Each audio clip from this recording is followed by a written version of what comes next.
السلام ورحمة الله. سمحوا لي البنات، درت باش نوريكم دير مادلين وسبقت. المهم ماشي حاجة، درت 2 حبات بيض ودرت كاس قل 2 صباح تاع زيت ديريها على دفعات، وكاس حليب دافي وقرصة ملح وكاس سكر طبعا. ايا وخلط بيان بالباتور، ودروك ندورو مغرف فانيلا ونزودو فيها زوج تاع فرينه على حسب الفرينه، كان يجيها زوج كان يجيها زوج ونص مع ساشيه ونص تاع خمار.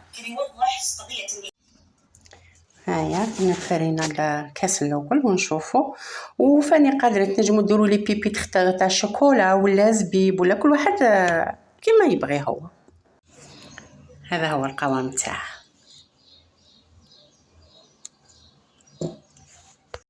انا درتها في هذا البلاطو. اللي بغا دير هكا فوقها السكر دير. قلت لكم اللي بغا دير لي بيبيت شوكولا زبيب هكا ديروا غير شويه. انا كثرت غلبتني لاباري. ايا وديروا كيما هكا، ديروا في الفوق. هذه هي. هو اللي بقى درتهم في هذا المول، عندي سيليكون موالف ندير فيه، درتها في هذا. نتمنى تجربوا الوصفه سهله، نديروها لوليداتنا هكا كوم غودي تاع العصر. نتمنى يكون عجبكم هذا الفيديو. ما باش نعطيكم بالتدقيق باسكو كاع الناس تعرف، وانا فاتتني والله. حتى اللي بديت ندير في الميلونج افتكرت قلت على ما ندير لهمش فيديو، ولكنها وصفه سهله. واللي حبت نعاود لها هكا كاع ايتاب باغ ايتاب كيما بنياتنا صغار ولا تقول. شكرا، ربي معاكم ان شاء الله.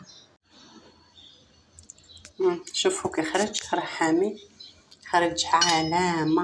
فوالا خرج شباب. فوالا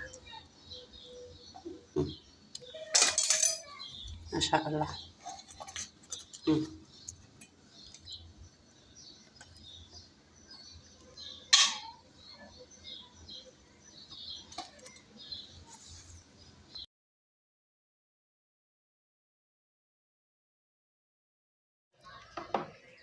وهذو اللي درتهم في المول هذا تاع السيليكون، شو كي خرجوا شابين.